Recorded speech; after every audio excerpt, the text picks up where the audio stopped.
and it beats like a drum, and it sings like a bell, and it rings like a choir, and you're leading me on my way. You are leading me on my way, to the ups and downs, the highs and lows, to the taking in and the letting go,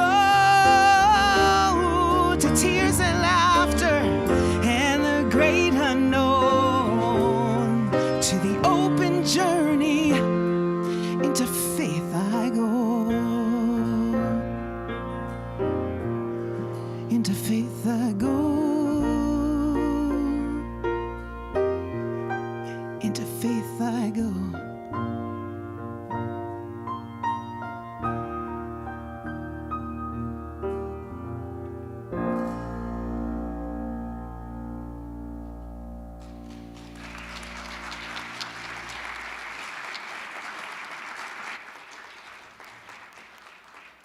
That was incredible.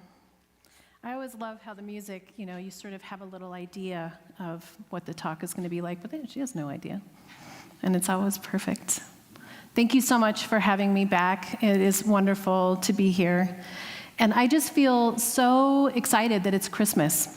And it's so interesting because I haven't been excited that it's Christmas for a while. Has anybody else had that where you kind of had the excitement and then it kind of dwindles a little bit? And when I knew that it was the first Sunday of Advent, and she said, do you want to do faith or hope? And I said, they really go together, so let's do them together, faith and hope. And they say that faith is the assurance that all things hoped for will come to you. And I think about unity and what unity believes. And unity is different than other Christian faiths in the sense that we believe that the Christ consciousness is within each of us, and that this Advent season is about the reawakening of ourselves, about the reawakening of our Christ consciousness, the birth of our Christ consciousness within us. And I think that's so beautiful because we're not looking at stuff that's on the outside. We're not looking for things that are outside of us that we need to pray to or believe in something that will, if we're so lucky, maybe we'll be blessed with something good. We believe that there is only one light, one love, God the good, omnipotent. It is the first unity principle. It is the first of the statements of belief by Charles Fillmore. There's only one presence and one power in the universe, God the good. So when I was thinking about how I wasn't all that into Christmas for a couple years, it was because life was hard. My kids are now 23 and 26, and when they were little, man, you couldn't wait for Christmas. It was the most precious, beautiful time. And as I was reflecting on faith, I started thinking, Santa is really the lead up to faith. Oh, a kid just walked in. I'll be careful what I say. So Santa Claus is the beauty of faith, the magic of Christmas, the magic of trusting and believing and wanting of something. It also is about hope. That we hope for and we ask for gifts. We ask for a connection. We ask for gifts, right? So what do you want? You want big things, you want little things. And in its essence, not in its opulence of American way, where there's just way too much, but in the trueness of the beauty of what Santa Claus is the truth of faith and the beauty of belief. So that we trust and we believe and we help our kids to trust and believe that this man is going to come and bring us presents. And then we grow up. And then we're not so sure. But I always believe, because it's the faith and the beauty and the magic of giving It's the faith and the beauty and magic of believing.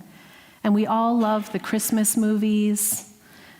And what do we love about the Christmas movies? We love how sappy they are and how everything turns out well and everything's beautiful and everything's good.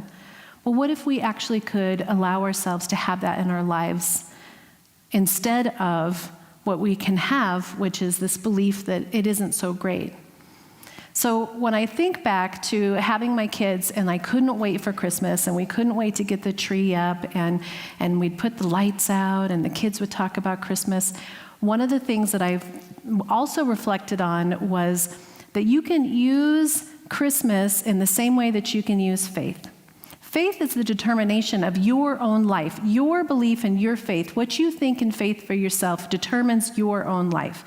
So we can do the same thing in the sense where we say, I literally remember being in like preschool and singing, "You better watch out, you better not cry.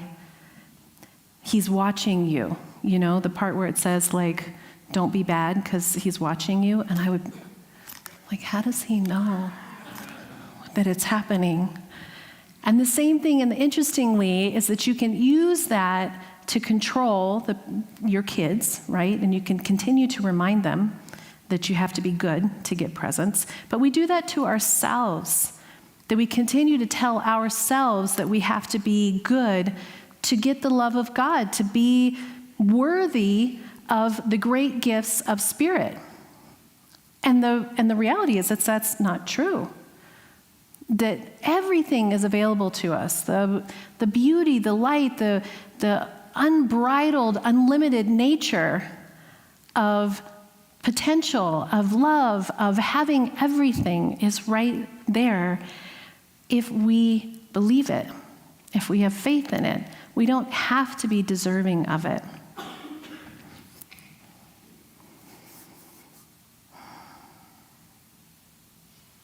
There's all kinds of words for faith when I looked it up in the dictionary. Trust, belief, confidence, conviction, credence, reliance, dependence. And I think that when we use faith in those like terms, like I have faith that this is going to work out, or I have faith that this is going to work out, we don't really take that in. We use it really lightly as if it's trust, but we don't move to the next step of faith. And the same thing with hope. Like, I hope that the Broncos will win. Maybe not, and not this season. I hope for this, I hope for this. But what about really taking this Advent season and putting it into practice? They say the fifth unity principle says it's not just enough to learn it, to read about it, to have it in your head. It is about demonstrating it and living it in your life. That is where the miracles happen. That's when the amazing changes happen in our lives. And so when we start to look at faith and we start to look at hope, can we come past the layer that is the thin layer that says, I hope and believe? Does anybody else have control issues like I have had control issues in my life? Anyone? Oh, only a few brave people are willing to put up their hands. I don't know a single person who doesn't have control issues. And why do we have control issues? We have control issues because life is hard. We have control issues because there are three basic tenets of life that we fight against. One is that life is painful, that it's uncertain, and it's constant work. And I think about how those go along with the Four Noble Truths of Buddhism. That life is suffering, that grasping creates suffering, the uncertainty, wanting it to be certain creates suffering. That there's a way to make it be different. That by following the path, it can be different. That you can be relieved of the suffering. And it takes constant work. So in anything that we do in our lives, we can see things on the everything's working out for me spectrum or the everything's not working out for me spectrum. And we end up taking control because we're in resistance to these tenets of life, that it's painful, that it's uncertain, and that it takes constant work. We don't want it to be painful. We don't want it to be hard. We want certainty. We want to know exactly what's going to happen and how that's going to turn out. Control, control, control. And then we don't want it to be hard. We want it to be easy. Life's never been easy. So by hope and faith, we can have surrender of the parts of us that are in resistance to those things. And again, it goes back to Christmas. It goes back to, are we going to be in resistance of the beauty of what the Christmas season can be? Like I was for a couple years after my kids had gone, and you just are still in shock from what it takes to raise children. I don't want to take out any more things. I had enough. Or are you going to be in the lightness? Are you going to be in the place in your life where you open up to the beautiful nature of us and you start to reflect on how, if you have faith, how, if you can hope for more? There was a time in my life I couldn't hope for more. It was dark, and I couldn't see past that. All I could see was the hardship. All I could see was the difficulty in my marriage. All I could see was my addiction.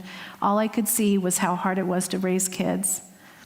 And it was a dark place. And I was in unity. And I thank God that I was in unity, because I think, what if I wasn't? I would have fallen down a much deeper well. But I didn't, because I had this flotation device that was just keeping my head above water. But I wasn't doing any of the action that it took to move past that, because I wasn't living from faith and I didn't have any hope.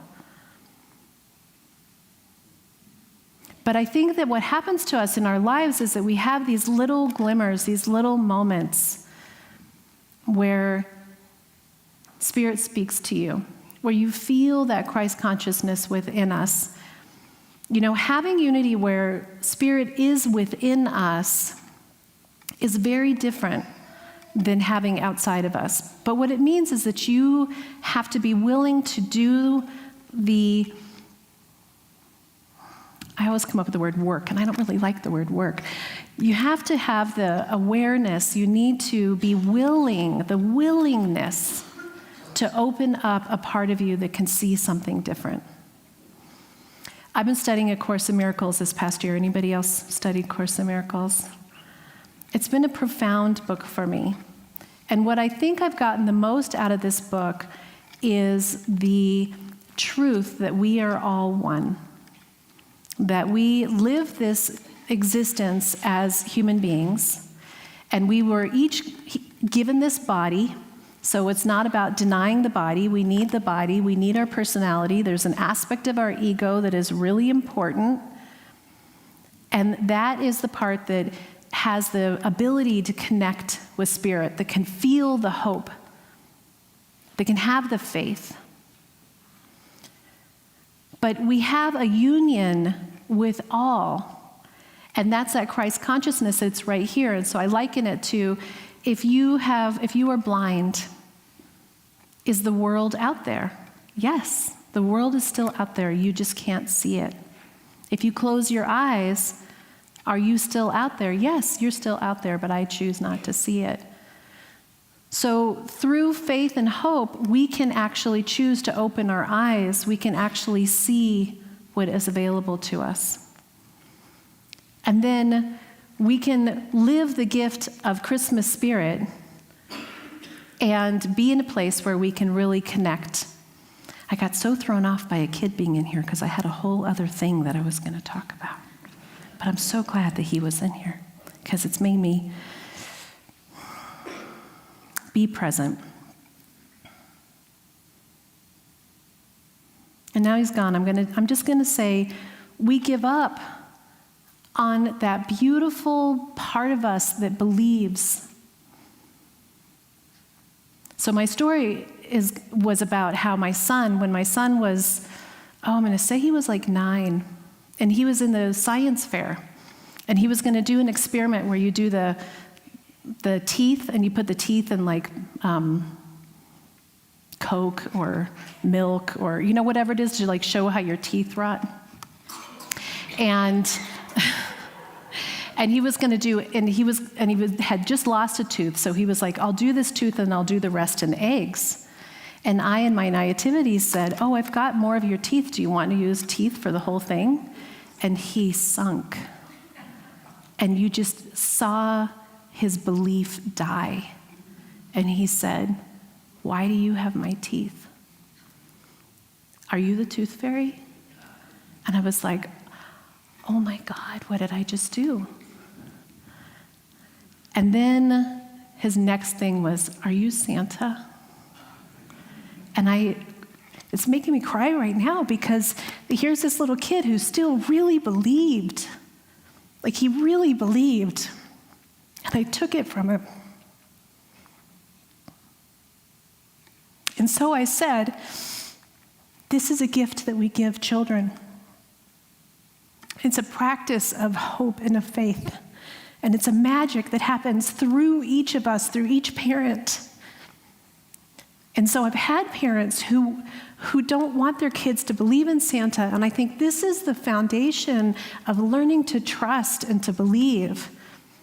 And to have that specialness on Christmas where you can't understand the magic, because the truth is there's magic in the world. So as I was looking at my son and I'm sharing this story with him, and I'm saying, you get to be part of the keepers of the secret. You get to be part of what makes this beautiful for your brother. And he was in full with me. And I was so grateful. And so for Christmases afterwards, he was part of the team that was bringing in the faith and allowing his brother to still have a beautiful experience instead of going to his brother and saying, guess what? It's really our parents, it's all crap. And I had such gratitude for that, but what it really impressed upon me is if you can't give children the beginnings of faith, the beginnings of believing that you can hope for something, to believe that there is something outside of yourself, it gets harder and harder and harder as we get older because it's painful and uncertain and it's constant work.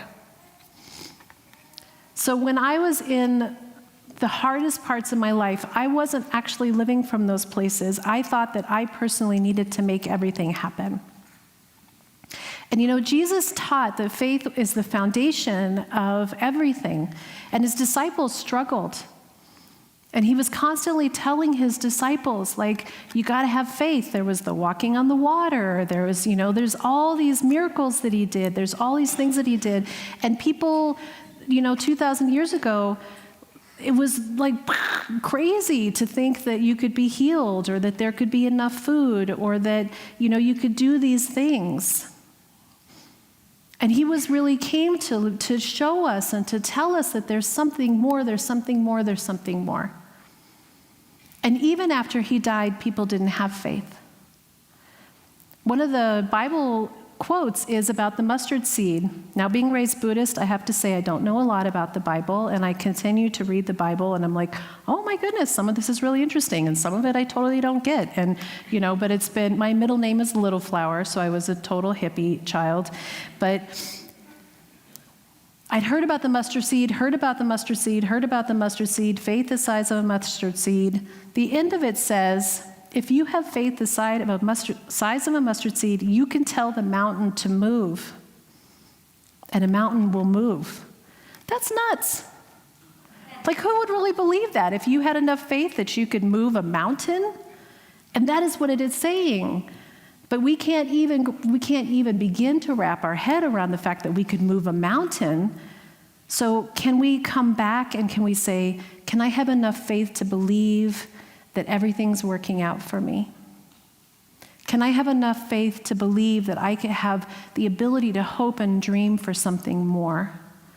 That I am deserving of love, that I am deserving of health, that I am deserving of a good life, that I should never betray myself in this lifetime. If I have faith, can I believe that this job that's ending really means that another door is opening? Can I have faith that my mother just had a lobe of her lung removed? And you would think, oh, this is terrible. But she has this beautiful outlook. Life is uncertain. She went to the emergency room for something else once. They took an x-ray. It turned out there was a spot. They found the spot. They found this thing early. They take the lung out. She's good. What a blessing to have faith that everything's working out for you instead of to see the hardship in it. To believe in that you have hope. So how do we take it into the next level? How do we bring it down from, yeah, I kind of have faith, but my control self says I can have faith in these things, but I can't really have faith in the truth of my depth of my real life. No, I'm going to control that. That's mine. And so we control what we want people to say to us. We control how we want Thanksgiving to be. We control how we want politics to be. We control how we want it to be. And when it's not like that, we are uncomfortable. And in our uncomfort, we're stressed. And in our stress, we're not nice to people. So how do we move that into a place where we say, everything's working out for me. I have to just trust and be in the flow. I know for me, releasing control and first of all, admitting that I had major control issues, which I really just thought I was being helpful most of the time. But it turns out people didn't ask for the help. I have an opinion for you. Turns out there's a difference between opinion and advice. I really took it into discernment, and through the spiritual work that I've been doing and through becoming a minister and spending a couple hours every day in prayer and meditation, and if I don't have a couple hours, 15 minutes. 15 minutes of starting the day where I set my intention. What is my hope for the day? Not expectation of the day. Expectation means that you want a certain result. A hope is an intention. It is a desire. And I think that the more that we work with feelings, feeling tones, the more we're turning our dial to what it is that we want to bring in our life, but we're not narrowing it because we think we know what that looks like. So I always start my day with gratitude. And I use a gratitude journal, and I'm so happy and grateful that everything is going to be beautiful today. I love the blue sky, and I can't wait to see what happens with my clients. And I just thank you, God, for letting me be a beacon of light. And I'm just so grateful for my health, and it just feels so good to be alive today. Sometimes I feel that way, and sometimes I don't. But if I start my day with those types of feeling tones, I'm more likely to be tuning myself into faith and hope than I am into control and not faith and hope. So by utilizing prayer and meditation, what we're doing is we're constantly handing over to God. And what is God? It's whatever it is to you.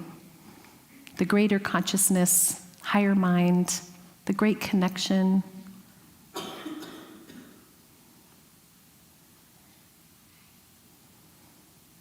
If we can move mountains, if you can have faith that will move a mountain, can you have faith to believe that everything is working out for you? Can you have faith to believe that you can make it through pain? That uncertainty is actually a gift of maybe opening of other doors. That the constant work doesn't mean that it has to be hard, that you have to resist it, that it means that you can embrace the fact that aren't we lucky that we get to do this life, that we get to do this work? Can we open with faith to look at every single human being that we walk upon in our path or on TV or in other parts of the world and see the beauty in them? Can we look at the people in our family that we struggle with and see the beauty in them? Can we open to forgiveness? Not forgiveness that is shallow, but real forgiveness. The forgiveness that comes from the place that lets go of the pain. So as we come into the Advent season, it's this real opportunity for this rebirth of the Christ consciousness within us. And what does that mean? How can we be more of our heart? How can we take all this stuff that we have up here and move it into our heart? How can we demonstrate, walk from it, live in faith and hope, and not from this part, but from the deep part? Believe in Santa. Be Santa. Believe in God. Be God. Believe in love. Be love. Believe in forgiveness. Be forgiveness. To actually be these aspects of ourselves. So this year I'm going to decorate. My kids are coming home from California. We're going to put up the tree. I'm getting out all the decorations because I'm in a new place in my life, because I had hope. Because I had hope that it would get better for me, and it has. Because I have faith that everything is working out for all of us.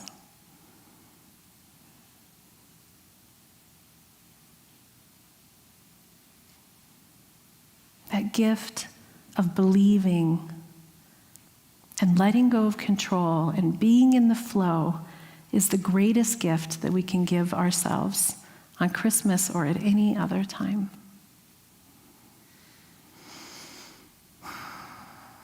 So I just thank you for this opportunity to wander in my talk today. And my heart is so open to each of you as we open to this Advent season.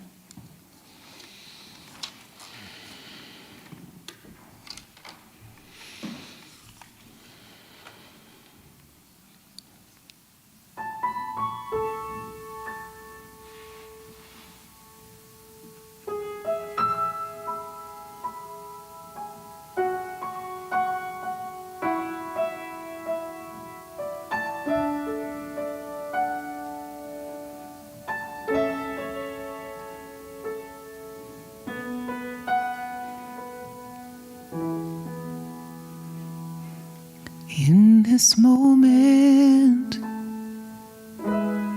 in this place, I remember who I am. Letting fear and worry fall away from me. I open my eyes and I see there is only love and faith. There is only love and hope and faith. Oh, love that heals and love that sets us free. There's only love.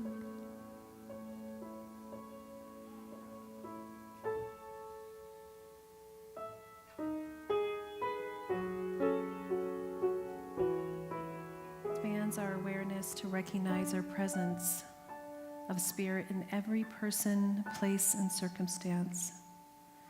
It reminds us to trust in our ability to believe in ourselves, knowing that we are ever supported by the divine. Faith expands our awareness. And as we move into a time of silence, I invite you to open your hearts to hope. Open your awareness to faith. Open to the deepest love as we go into the silence.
faith that heals, and hope leads, and love sets us free.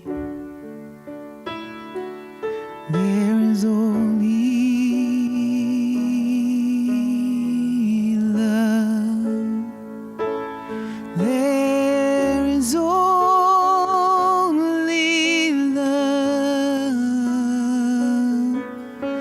There is only love, love, deep, deep loving, love that heals, and it sets us free. There is only love.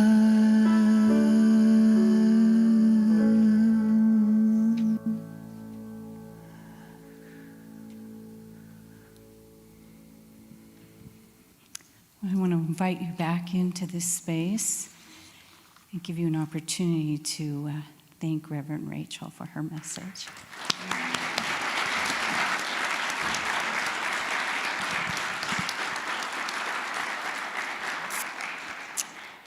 And in case you didn't have an opportunity to read it in the newsletter, you can keep in contact and continue to be a groupie of Reverend Rachel's.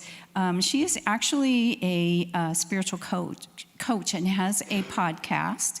And also on her website, she has an online community. And you can find her at recoveryoursoul.net. So you can keep her presence with you ongoing. So, speaking of that presence that was brought into our space and we're so grateful for, we now have an opportunity to give back. And this is the time during the service that we have our offering. We have many ways that we offer.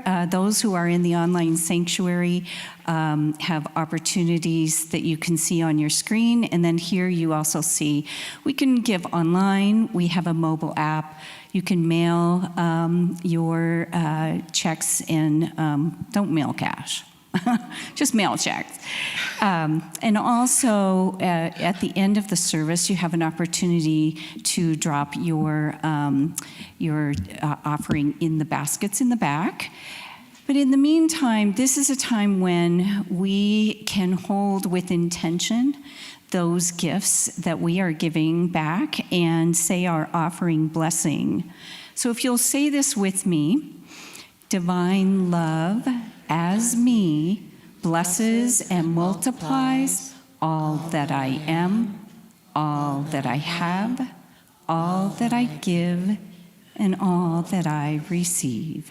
I am thankful. From the darkest place to a higher space, calling from every direction. On every single path I have stood strong, then cowered fast. What a strange perception. Well, life is demanding, but I am understanding. The best I could was where I stood for a higher good and a greater truth. Where once it was covered, well, now I have proof. There's a bigger lesson, the one I never expected, rising up from misunderstood. A higher good, oh yeah.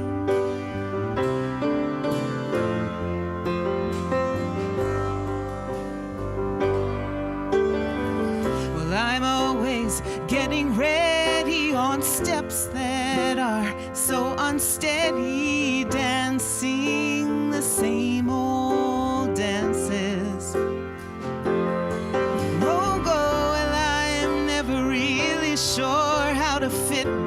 myself through the door. Well, it's all part of taking chances. Well, life is demanding, but I am understanding. The best I could was where I stood for a higher good and a greater truth. Where once it was covered, well, now I have proof. There's a bigger lesson, one I never expected, rising up from misunderstood. Well, I've seen the road at ground level, I have, but there's a wider view at play, a much wider view, and it brings me home to revel on this fine, fine day. This is a fine day for a higher good and a greater truth. Where once it was covered, now I have proof. There's a bigger lesson, one I never expected, rising up. I am rising up from misunderstood. A higher good,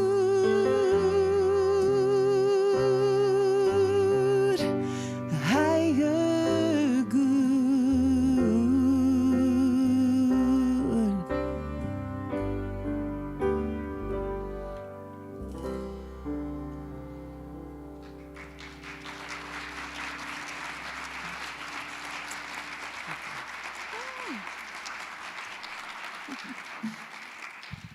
You wrote that, didn't you? That was awesome. Thank you. Thank Yeah. you. Thank you. Thank you very much. And so now is our opportunity to prepare ourselves to go out into this world and do so with our prayer of protection that I'll invite you to say with me.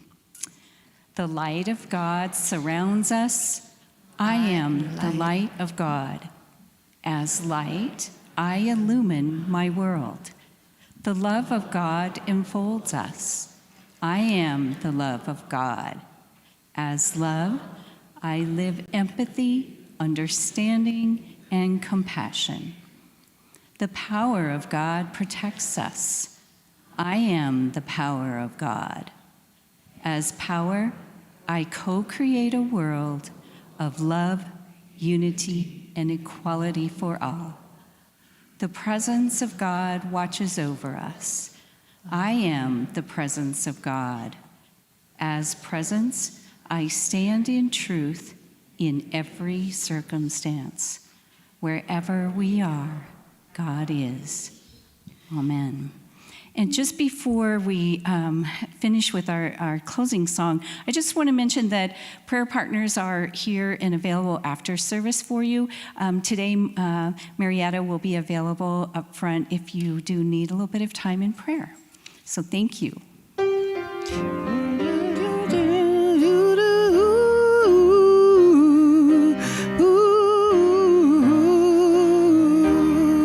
we go. Love can move